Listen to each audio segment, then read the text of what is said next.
Hey everyone, it's me, John Lorden. Before we get to the main event of today's regular Brain Scratch, we're here for a mini-scratch. And both these stories might be somewhat connected. Essentially, we are talking about the Watcher case, which is essentially a case about people being terrorized by a person that is writing letters to them.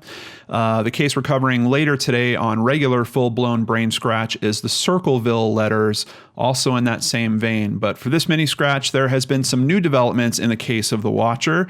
Let's check them out. Heading over to nj.com, who is the Watcher? Court papers suggest new clues. Is there something to this? Court papers filed by the former owners of the now infamous house in Westfield indicate the identity of a stalker who calls himself the Watcher may be known, and that there may have been a third family that received a letter. Westfield police told NJ Advance Media Wednesday that they have no suspects in the 3-year-old criminal investigation, and a letter reportedly sent to another family was never found.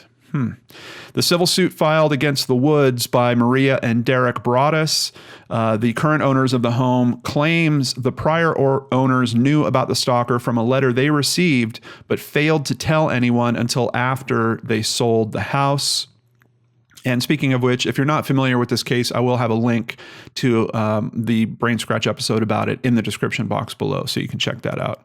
The Woods' attorney, Richard Kaplow, outlines details from depositions of Maria and Derek Broaddus, which is strange. So this info is basically coming from the newer family. According to the court papers, Maria Broaddus said she and her husband learned from police that they had a suspect. The papers also say that another resident on the boulevard received a letter from the Watcher and posted it on Facebook. Westfield Police Chief David Wayman on Wednesday said police never told the Broadduses the name of someone identified as author of the letters. That doesn't mean that they don't know or have a suspect in their sights on that. So I just think that's worded a little carefully there. Quote, as far as the Broadduses being told there was a suspect, it's false. At best, there were persons of interest, Wayman said. We're still actively investigating this case, the chief said. If nothing else, that's good to hear that there's at least persons of interest being investigated and that they are looking into this more. It also states that the letter on Facebook, apparently they cannot confirm the existence of that letter. If any of you brain scratchers out there have seen that letter, do us a favor and drop a link to it in the description box below, or in the comments below, so we can all take a look at it together. Still an interesting case. It's still going on. The Broadduses have tried to file with the city so that they could divide the property, essentially knock down the old house that's creepy because someone's watching it. I still don't get the logic behind that, and build 2 houses in its place, which to me, I've been very suspicious ever since I first heard about this case that this had something to do with real estate. And the major move that the homeowners are trying to push is a real estate move. They're trying to subdivide this lot.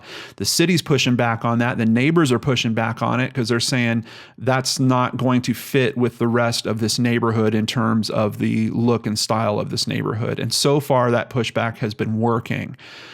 Is this excuse about someone watching their house and sending them creepy letters, is that going to be enough to overturn that? I don't know. They have filed a separate suit over the board's decision to block them from subdividing the house or the lot. So I'm going to be curious to see how all that plays out. I think I did do an update on this, but just to make sure you guys all know, they did rent out the place. So since February, someone else has been living there. I believe this article talks about, he's paying $4,000 a month. It's supposedly a nice large home. And when he was interviewed previously, he said he didn't care about any of this. It doesn't affect him in the slightest.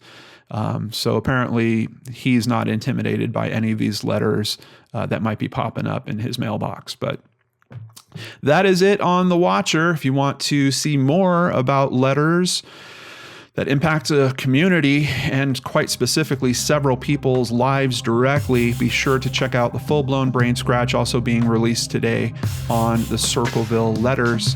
I'll see you there. Take care, everyone. Have a good day.